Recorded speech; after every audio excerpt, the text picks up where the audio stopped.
11 Alive News at 6 p.m. starts now. First on 11 Alive this Sunday, we are learning more about last night's explosion of violence in downtown Atlanta. Last night, protesters walked up from underground Atlanta, and in their wake, buildings were damaged heavily, and at times one Atlanta police squad car was destroyed. Just hours ago, 11 Alive able to obtain the names and mugshots of those arrested last night. Atlanta police telling us that all 6 are facing 8 charges, including domestic terrorism.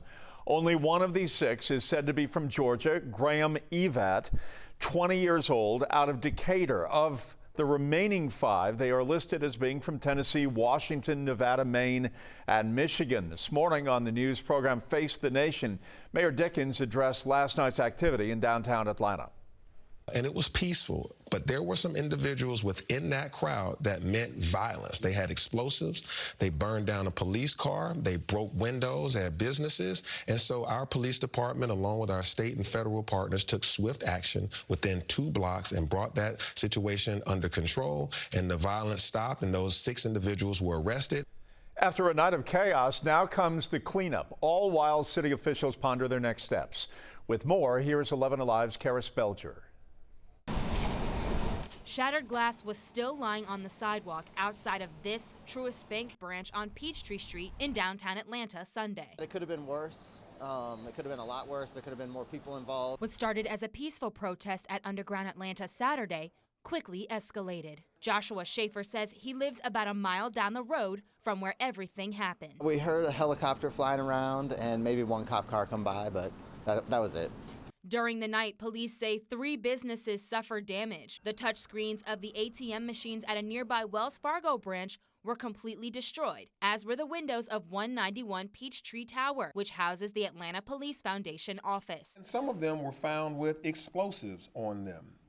You heard that correctly, explosives, and that has led to a police officer's car being set on fire. In his update with Atlanta Police Chief Schierbaum, Mayor Andre Dickens says 6 arrests have been made so far, and those involved do not appear to be local. Many of them don't even live in Atlanta or in the state of Georgia, and they don't represent the voices of Atlanta. Police Chief Schierbaum explained multiple agencies have been called in to aid in the investigation, including the FBI and the Georgia State Attorney General's office. We have arrested actors that have already been involved in other criminal activity and are involved in a manner to deter the building of the Public Safety Training Center. And while he understands why the demonstrators are so passionate, Schaefer says there's another way to make a point. Definitely a better way to demonstrate. I'm definitely for peace. Karis Belger, 11 Alive News. We have reached out to Wells Fargo and Truist for comment to the damage at their downtown locations, but we have not yet received any statements from the banks. Moving on to some breaking news now. We now know that a person killed in an overnight shooting in southwest Atlanta was a 13-year-old boy. This happens while Atlanta city leaders have been trying to curb crime involving young people for months, including a renewed push for a curfew for teens 17 and under. We want to go live to the scene of the shooting just off the west side of the perimeter. That is where we find 11 Alive's Dawn White with the very latest on the killing. Dawn. Well, Jeff, Atlanta police say that 13-year-old's life ended right here on Martin Luther King Jr. Drive. This is close to a skating rink as well as several other businesses. The Fulton County Medical Examiner's Office, they have identified this 13-year-old as Deshaun DuBose, and they say that he was shot twice.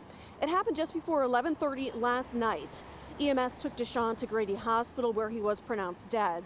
I reached out to Atlanta police within the hour to see if they had any suspects or knew where the shooting started, and a spokesperson told me there was nothing further to release at this time as the investigation remains active and ongoing. I spoke to a man who has lived in this area all of his life. He says he does hear gunshots a few times a week, but it's not typical for someone this young to die. In this day, age of lifetime, I mean, it's a crazy world. I mean, it's a lot going on right now. So, but a 13-year-old, wasn't expecting that to happen. So, yeah, I was shocked. We are working right now to find out more about Deshaun, and we will bring you the latest information tonight at 11. Jeff? All right, Don White reporting for us. For the very latest updates, you can download the 11 Alive app. It's as easy as scanning that QR code that you see on your screen. On to the weather. It has been a typical day in North Georgia for late January, and that's not necessarily a good thing. We're talking about some precipitation. A lot of it rolled through overnight, some very heavy thunderstorms, at least for those of us in Midtown. Yes, I saw quite a few comments on our 11 Alive Storm Trackers Facebook page of people that were woken up by the thunder overnight. Some of those strikes were loud, and now the thunder, any lightning has really subsided, but a lot of us are still dealing with rainfall, and we have been throughout much of the day. This is our view right now from looking up 400 towards the King and the Queen from Northside Hospital. As you can tell, it's kind of dreary. It's been one of those gray days where really the best bet is just to stay indoors. We're still seeing widespread rain across North Georgia, but the bulk of the heavy rain and certainly any risk for thunderstorms and severe weather is down towards our south. This line of activity is associated with the cold front that is currently working its way across the state. With this cold front, we've obviously been seeing a good deal of rainfall with widespread at this point, still mainly light rain. A few pockets of some moderate to heavy rain still possible into the remainder of the evening and even overnight tonight, but rain will start to subside, especially once the sun sets. We're also feeling the chill. It's chilly out there. We're at 45 in Atlanta right now. Most of us are in the 40s, which is where we sat all day today. This cold front is actually going to bring in some colder air and some drier air into the overnight hours. So while we are seeing areas of fog right now, I think that fog will actually start to diminish as we get closer towards tomorrow morning. The rainfall will start to subside by about 9 or 10 o'clock this evening. We'll see a few isolated showers even into the morning hours tomorrow, and we'll start off our week in the 30s. Temperatures may be cold, but we've got a little bit of a warming pattern. We're not escaping the rainfall, though, when we'll see the return of scattered showers and storms coming up. Nicole, thank you. Other stories we're tracking for you on this Sunday evening. A party turned deadly late last night in Brookhaven. In all, 4 men were shot, 1 being killed. This was along Buford Highway, just north of North Druid Hills Road. Brookhaven PD now saying the person who was killed was found inside the apartment. However, the gathering did include a tent set up outside. At the party took place in the overnight hours, and the individuals that were involved may have continued to party and consume alcohol inside the apartment into the early morning hours this morning. Police haven't said who shot who or if there were multiple shooters. They did say, however, that they are not looking for any suspects currently. The names of those shot have not been released. A Buckhead apartment complex, the scene of another homicide yesterday. This was around 6 p.m. at the Emily Lennox, just a few blocks east of Lennox Square. We were told tonight by APD that they found the body of a man already dead with multiple gunshot wounds. Investigators saying they have detained a suspect and that he and the victim knew each other. No identities have been released. This morning, Metro Atlanta and the nation woke to shocking news from California. Mass shooting during a lunar New Year's celebration. Here's what we know. The shooting in a Monterey Park ballroom left 5 women and 5 men dead. It wounded another 10 people.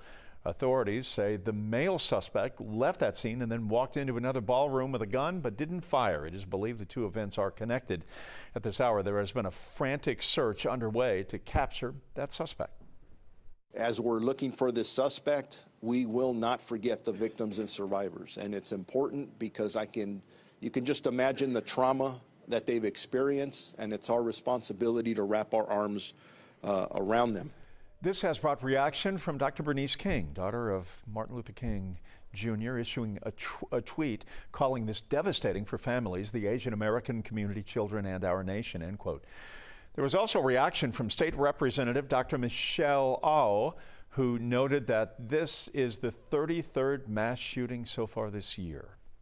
Happening today, 50 years since the U.S. Supreme Court decision, Roe v. Wade, which established federal protections for abortions. Last year, the High Court issued a reversal which put abortion restrictions and near total bans back in place in more than a dozen states. Today, on the steps of the state capitol, backers of legalized abortion were calling for the repeal of Georgia's 6-week abortion ban and the expansion of abortion rights at both the federal and the state level. It caps a weekend of debate on both sides of the issue. Yesterday, the advocacy group Amplify Georgia Collaborative held a webinar explaining why abortions should be made legal nationwide. Just like our opponents are trying everything under the sun to erode our reproductive freedoms, we must look at every option to protect it. That is how we think beyond Roe and keep abortion legal, available, and accessible for all. We also talked with Suzanne Guy, the founder of the group Life Initiatives and Values. She says her personal story of a troubled pregnancy made her become an advocate for keeping Roe overturned. My heart is so much for the women. Yes, I want to see full protection for those innocent human beings in the womb that deserve full protection. But I have a deep passion for women, and I want them to know that they are loved, that there is hope, and that abortion will never solve the very real problems that women face. All right, we have a lot more news coming your way in the course of the next 20 minutes. The human brain, powerful as we know, but some say we're only using 10% of it. Some of us even less than that. We'll verify how accurate that number is when we come back.